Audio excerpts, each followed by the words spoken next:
101 फणों से फुंकार मारी, काली देव में ज्वारा भाट आ गया। पूरे हद में हलचल मच गई। ब्रजवासी और जोर जोर से चिल्लाने लगे, ये क्या हो गया? लगता है कालिया नाग जग गया है। परंतु जब तक भगवान सावधान होते तब तक तो कालिया नाग ने एक छलांग मारी और भगवान को अपने शरीर में लपेटना प्रारंभ कर दिया। इसलिए सांप का नाम भोगी होता है। जिसके शरीर को लपेट ले उसके प्राण लेकर ही छोड़ता है। इसलिए आज इस कालिया नाग ने झपट्टा मारकर प्रभु को अपने शरीर में लपेट दिया। पर ब्रजवासी रोते चीखते देख प्रभु ने देखा तो प्रभु को लगा अब ज्यादा देर लीला नहीं करनी चाहिए। मुझे ही ब्रजवासियों अपना जीवन धन मानते हैं। कहीं आवेश में आकर वो भी कालिया देव पर छलांगना लगा दे। इस तरह से जैसे ही एक छलांग मारी भगवान ने और बंधन मुक्त होकर कालिया नाग के फन पर जाकर खड़े हो गए। और एक फन पर खड़े होते हैं तो कालिया नाग दूसरा फन फटकारने लगता है। भगवान ताता तैया कर नाचना प्रारंभ कर दिया। ऐसी अद्भुत तांडव नृत्य किया कि देवता देख देख कर निहाल हो रहे हैं। देखिए महाराज, रस्सियों पर तो कलाबाजी कई नटों ने की होगी, आज स्वयं परमात्मा कालिया नाग के 101 फणों पर ताता तैया कर नाच रहे हैं। गेंद लेने को गए कृष्ण चंद पानी में, गेंद लेने को गए कृष्ण चंद पानी में, गेंद लेने को गए कृष्ण चंद पानी में, गेंद लेने को गए कृष्ण चंद पानी में, गेंद लेने को गए कृष्ण चंद पानी में, गेंद लेने को गए कृष्ण चंद पानी में, गेंद लेने को गए कृष्ण चंद पानी में, गेंद लेने को गए कृष्ण चंद पानी में।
आज तू घर आया है, मचेगी खलबली,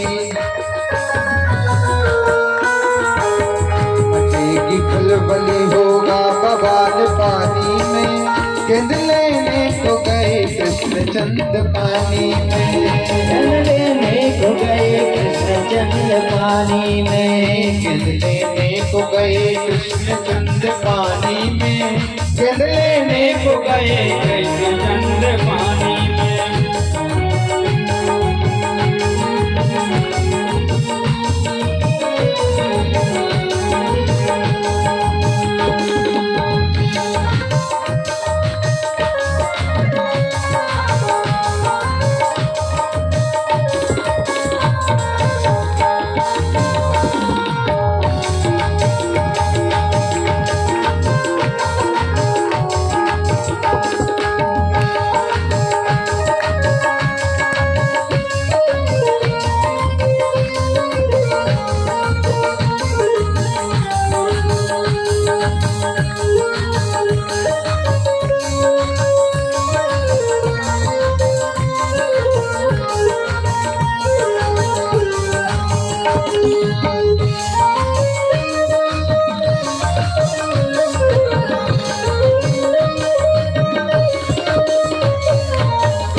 एक फूस तो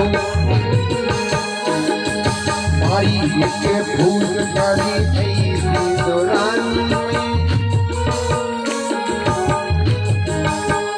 गिर लेने को गए कृष्णचंद्र पानी में गिर लेने को गए कृष्णचंद्र पानी में जल लेने को गए कृष्णचंद्र पानी में जल लेने को गए कृष्णचंद्र पानी में गिर लेने को गए कृष्णचंद्र पानी में गिर लेने को गए कृष्णचंद्र पानी में जल लेने को गए कृष्णचंद्र पानी में जल लेने को गए कृष्णचंद्र पानी में गिर लेने को गए कृष्णचंद्र पानी में जल लेने को गए कृष्णचंद्र पानी में गिर लेने को गए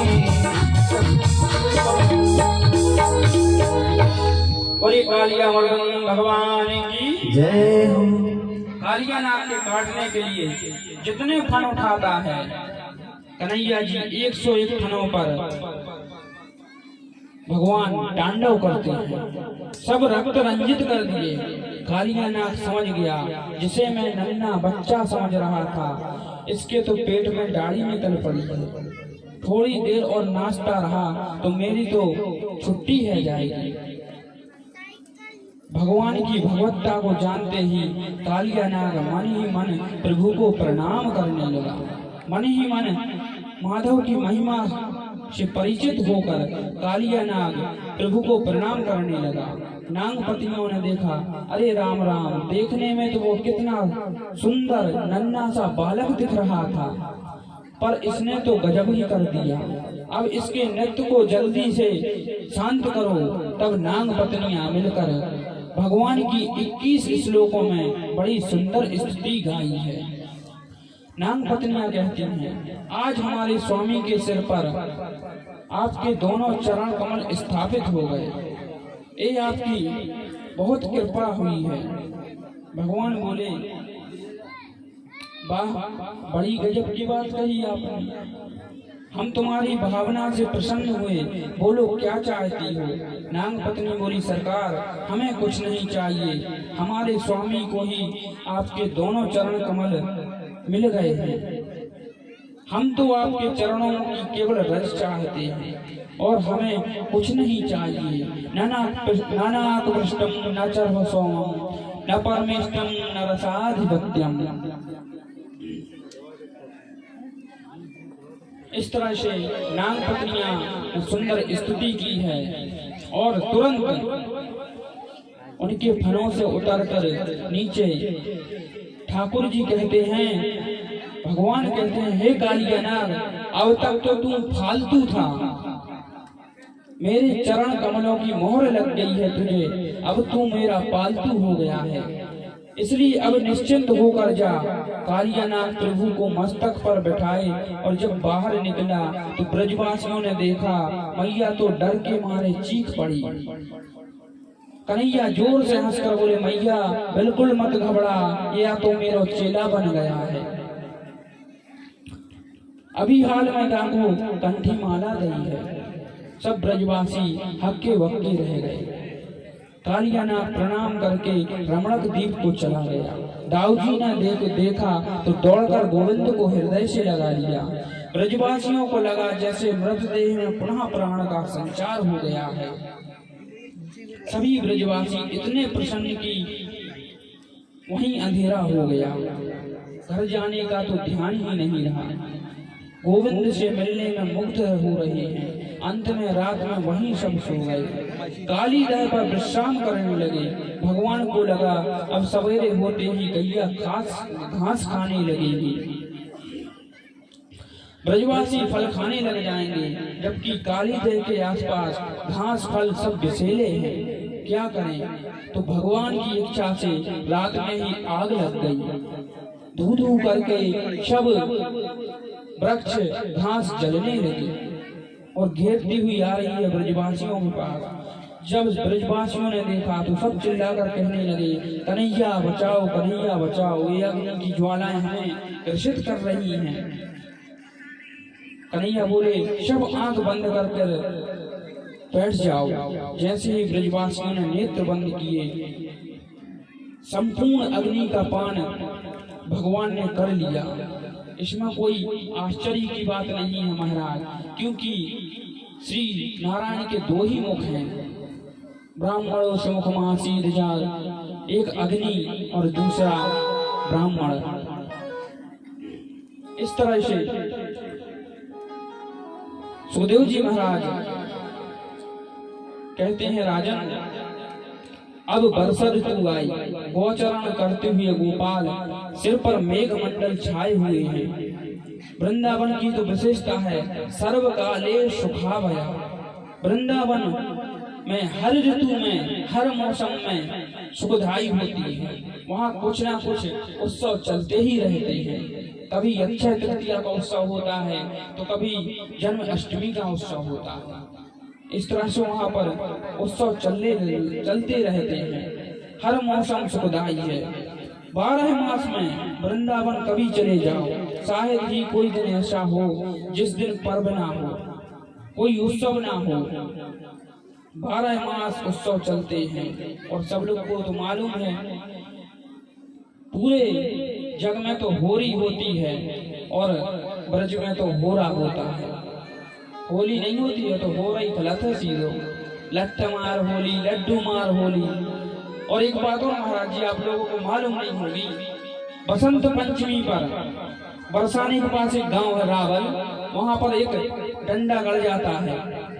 यहाँ से होली प्रारंभ। बसंत पंचमी को 16 तारीख को बिहारी जी में गुलाल फिर चुकी है। 1 महीने पहले से होली प्रारंभ हो जाती है। वहाँ के ब्रजवासी डंडा गाड़ देते हैं और निमंत्रण दे देते हैं। इस तरह से होली चलती रहती है। अब वर्षा ऋतु के बाद शरद ऋतु आई और शरद का सौंदर्य ही अद्भुत है। वर्षा विगत शरद ऋतु आई, बरसात के बाद शरद ऋतु आई। बरसात में तो पानी गंदा हो जाता है, शरद के आते ही एकदम स्वच्छ निर्मल हो जाता है। सरोवर में कमल खिल जाते हैं, जलाशय स्वच्छ हो जाते हैं।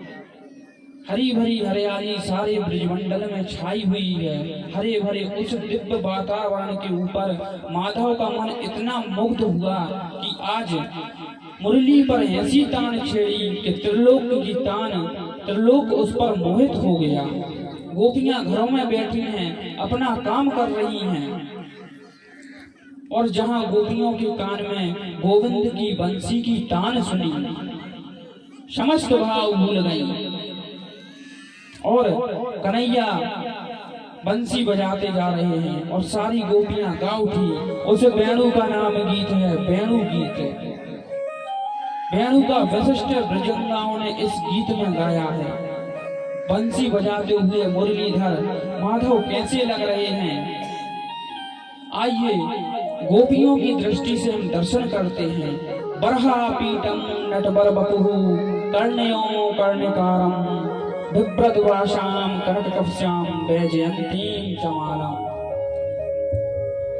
वन में बंसी बज रही है, घर में गोपियां सुन रही हैं, परंतु बंसी के स्वरों में माधव के प्रति इतना प्रेम हो जाता है कि बंसी वाला गोपियों के सामने खड़ा नजर आ रहा है और गोपियां उस बंसी वाले की झांकी देख रही हैं। बरहा पीठ का मतलब होता है मयूर का पंख धारण किए हुए। भगवान ऐसे नटवर का भेष धारण किए हैं, दोनों कानों में कनेर का पुष्प धारण किए हैं, पीले पीले कण का पुष्प लगाए हुए हैं। भगवान के श्याम वर्ण पर पीत पीतांबर लहरा रहा है और बिजली की तरह चमक रहा है। वैजंती माला कंठ में डली हुई है। कन्हैया इस सुंदर गोप वेश में बंसी बजाते हुए गैयों को चराते हुए वृंदावन में प्रवेश कर रहे हैं। इस प्रकार भगवान ने वेणु वादन किया कि त्रिलोक विमोहित हो गया। सुखदेव भगवान कहते हैं, इति वेणु रवम राजम सर्वभूत मनोहरम। सारा चर अचर संसार पूरा कन्हैया जी की बंसी पर मोहित हो गया था।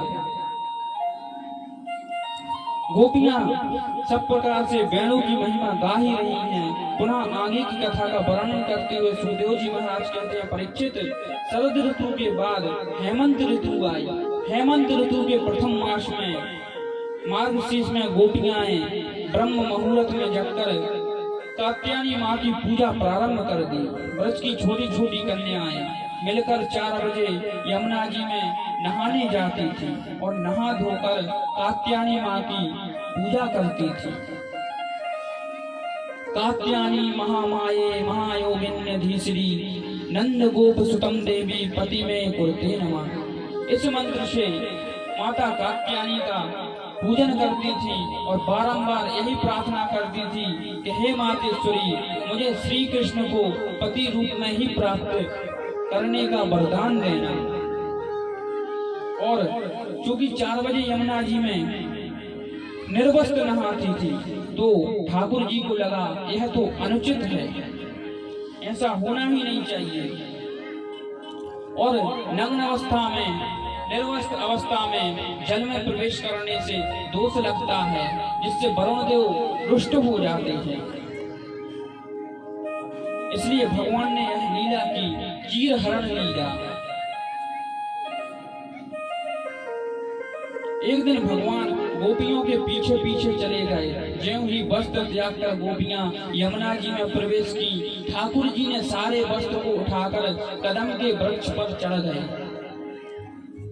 और जैसे ही सब गोपियां नहाकर वापस आईं तो कहती हैं, ना यहाँ कोई बंदर दिखा ना कुछ दिखा, वस्त्र कौन ले गया। और जैसे ही चारों तरफ देखा तो उनको और तो कोई दिखा नहीं। वानरों के सेनापति जी दिख गए, हमारे कन्हैया जी। इस तरह से सब दास, सभी गोप गोपियां कन्हैया से विनय करती हैं। पहले तो धमकी देती हैं कि हमारे वस्त्र वापस कर दो, नहीं तो बाबा से जाके तुम्हारी शिकायत करूंगी। तो कन्हैया कहते हैं, मुझे धौंस दे रही है, चली जा कह जाना बाबा से। फिर सब गोपियां आपस में कहती हैं, अरे मैं किसी से शिकायत नहीं करूंगी, तू मेरे वस्त्र दे दे। इस तरह से ठाकुर जी ने उनको वस्त्र दिया है और समझाया है कि बिना वस्त्रों के जलाशय में स्नान नहीं करना चाहिए। और गोपियां कहते हैं कि आप हो तो हम बाहर कैसे निकले। यहाँ पर ही जिसका चीर हरण हो जाता है वही रास में प्रवेश करता है महाराज। और यह चीर क्या है? जीव और परमात्मा के बीच में जो माया का पर्दा पड़ा हुआ है, उस पर्दा को जब तक वह पर्दा हटेगा नहीं तब तक परमात्मापन को मिलने वाला नहीं है महाराज। माया का पर्दा अपने बीच में पड़ा हुआ है और वही पर्दा कृष्ण कन्हैया जी चीर हरण के साथ गोपियों का चीर हरण करते हैं। भगवान कहते हैं, यही तो तुम्हारा भ्रम है। मैं पहले भी था और आज भी हूँ और आगे भी रहूंगा। ऐसी कोई सी जगह नहीं है जिसमें परमात्मा का वास ना हो, मेरी सत्ता ना हो। ये बोध होते ही गोपियां तुरंत पुलकित होकर बाहर आईं और भगवान ने उनके वस्त्र लौटा दिए। वस्त्र लौटाकर भगवान गोपियों से बोले, हम तुम्हारी आराधना हेतु जानते हैं, चिंता ना करना। आने वाली शरद पूर्णिमा में तुम्हारे समस्त कार्य अवश्य पूरी करूंगा। और इस लीला का नाम है चीरहरण लीला। उसके बाद जब तक बोध नहीं होगा तब तक हम महाराष्ट्र में प्रवेश नहीं करेंगे। और यहाँ पर यह सीख मिलती है कि जिस गोपी का चीरहरण हुआ है वही आगे शरद पूर्णिमा में महाराष्ट्र में उसको प्रवेश मिला है। वही राधे राधे श्री राधे। इस तरह से महाराष्ट्र में प्रवेश कर गोपियों को दिया है। आगे सुखदेव जी महाराज कहते हैं कि भगवान और जीव के बीच माया का ही पर्दा पड़ा हुआ है, और जब तक माया का पर्दा हटेगा नहीं तब तक परमात्मा मिलने वाले नहीं हैं। आइए एक सुंदर भजन के माध्यम से हम श्रवण करते हैं।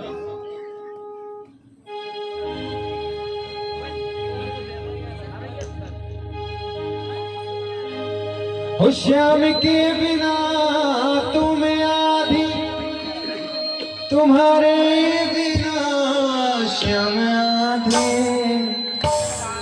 राधे राधे राधे राधे राधे राधे राधे राधे राधे राधे राधे राधे राधे राधे राधे राधे। श्याम के बिना तुम आधे, श्याम के बिना तुम आधे, श्याम के बिना तुम आधी।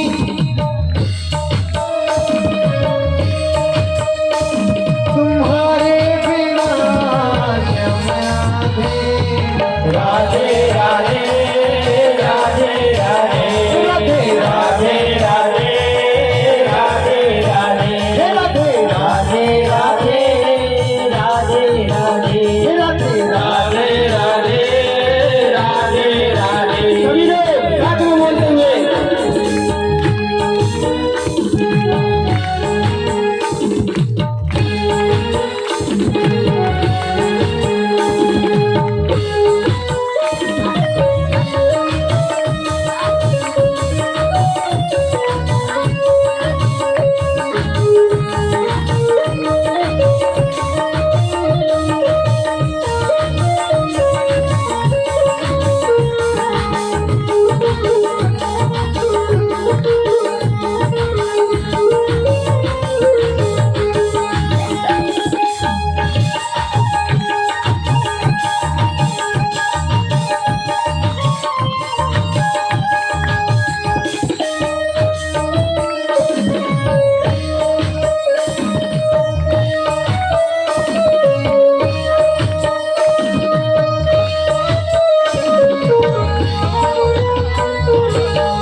बोले कृष्ण कन्हैया लाल की, माखन चोर लाला की। अब सुखदेव जी महाराज कहते हैं, अब मैया ने दीपावली के दिन प्रातः काल उठते ही इंद्र पूजा के लिए तरह तरह के पकवान बनाना प्रारंभ कर दिया। कन्हैया आए और जैसे ही हाथ से छूने लगे और मैया से कहते हैं, मैया मैया ये सामान सबके पहले मैं खाऊंगा। मैया बोली, अरे लाला जब जे है जाएगी तब पावे को मिलेगो, थोड़ी देर और खेल। कन्हैया बोले, मैया ये जे कौन सी चीज है? मैया बोले, बाबरे मुंह से मत पूछ, जाके अपने बाबा से पूछियो। कन्हैया मुंह लटकाकर बाबा के पास आ गए और बाबा बाबा कहती हुए, कथतो में पितम कोयम संभवो वा उपागता, किम फलम कस्य चोदेश केन निवासाद्यते मखा। बाबा आज तक अपने घर में कौन की जय होगी? देखो तो मैया कितने पकवान बना रही है और चखवे को कछु देना रही है। तब बाबा समझाते हुए कहते हैं, बेटा प्रजन्यो भगवान इंद्रो मेघस्तश आत्ममूर्तये। कन्हैया हम हर वर्ष दीपावली के दूसरे दिन इंद्र की पूजा किया करें, क्योंकि इंद्र प्रसन्न हुए तो वह पानी बरसावे लग जाए, और पानी बरसेगी तभी तो ये हरी भरी घास हो जाएगी और गैया को खाए के हम खूब दूध निकालेंगे। और कई सूखा पड़ गया तो हमें तो भूखन मरने पड़ेगा, इसलिए हम सब इंद्र की पूजा किया करते हैं। अब तो कन्हैया के मन में, कन्हैया कहते हैं बाबा चलो तो ऐसा कर लेते हैं, आधे लोग पूजा कर देते हैं, आधे लोग नहीं करते हैं, तो कायद आधों के पास पानी बरसाएगा और आधों के पास पानी नहीं बरसाएगा। इस तरह से लाला बाबा को समझा रहे हैं और कहते हैं कर्मणो जाए तो जंतु कर्मणे बलीयते सुक्तम दुक्कम भयम क्षेमम कर्म में विवर्तते। जो प्राणी जैसा कर्म करता है उस कर्म के अनुसार ही परमात्मा उसको वैसा फल देते हैं। भगवान तो भंडारी के जैसे हैं। कैसे? तुमने भंडारो करवाओ और भंडारी को जैसो सामान दे दो वैसे ही वो भंडारो बनाकर, अब वो अगर चाहे शक्कर दे दो तो शक्कर की आइटम बना दे, और वैसे ही भगवान है, जैसे कर्म करोगे वैसे ही उनको भगवान फल देंगे। इस तरह से कन्हैया जी ने बहुत समझाया और कहा कि ऐसा करो बाबा, इस बार तुम हमारे देवता की पूजा करके देखो। बाबा तो आश्चर्यचकित रह गए, तो नेक्स्ट तो लाला अब जाके देवता कौन आ गए। और वे जाने बात तो वैसे सही कही है कि अपने अपने कर्मों के अनुसार ही मनुष्य फल भोगता है। तो लाला ने कहा कि हमारा देवता ऐसो है तो वाघों को 56 प्रकार को भोजन चाहने पड़े और सामने प्रकट होकर वह भोजन ग्रहण करेगा। सभी लोग ब्रजवासी पूरी पकौड़ी कचौड़ी रसगुल्ला रसमलाई लड्डू कलाकंद बर्फी सब लोग ढेर सारी मिठाइयाँ बैलगाड़ी पर लाद लाद कर सब ब्रजवासी गोवर्धन की ओर चल पड़े। गोवर्धन की तलहटी में ब्रजवासी पहुंच गए और का आइटम रखे हैं हमारे भैया जी बता रहे हैं।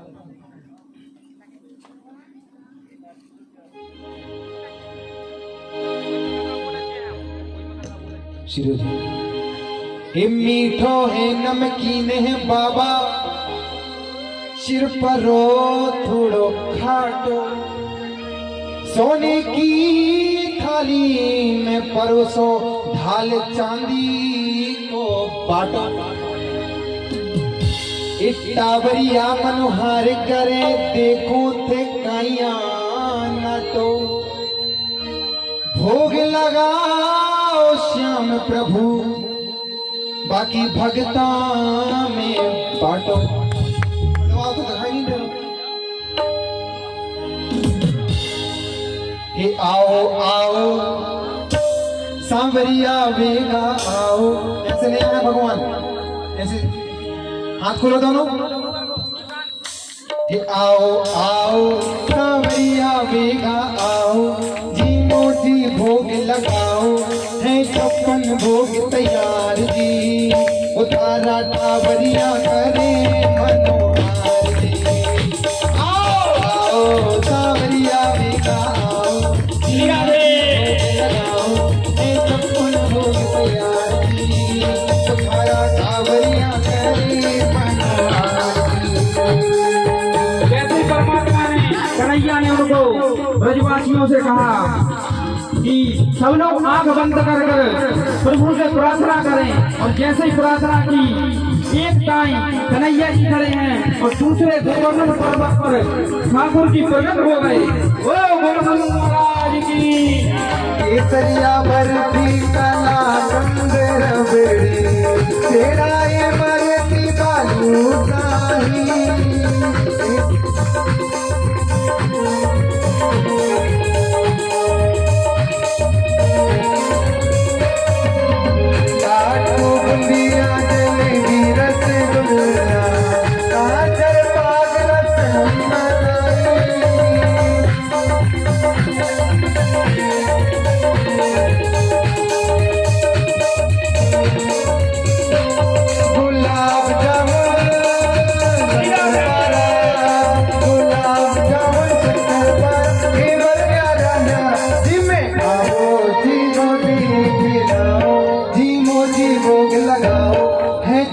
भोग तैयार जी, उतारा टावरिया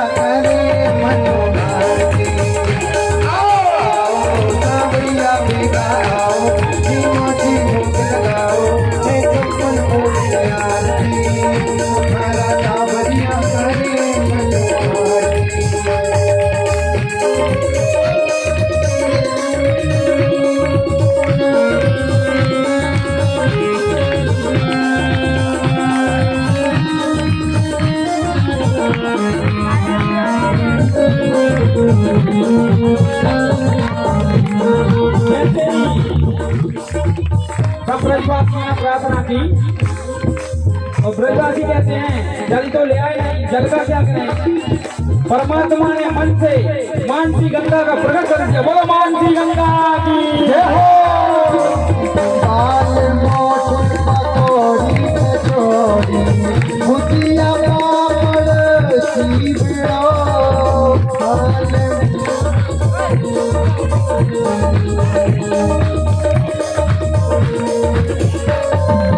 साड़ी रावड़ी साग पकड़ी को बाजरे का बाबा खींचो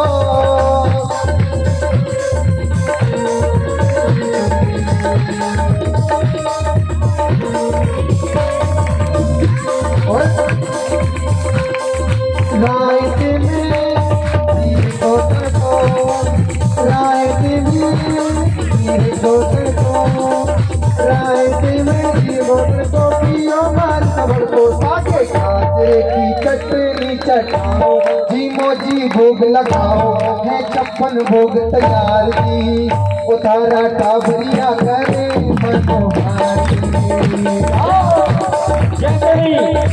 प्रार्थना की तो कन्हैया जी प्रकट हो गए। कहते हैं लाओ ब्रजवासियों भोग हमें खिलाओ, लाओ ब्रजवासियों हमें भोग खिलाओ।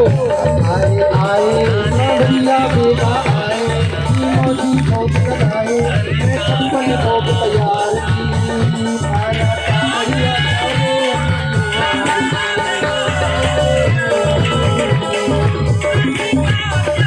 भगवान के लिए अल्लाह में किसी को नहीं आई जाए आमे तंदूर अंगूर अनाना आलू बुखारा अनाना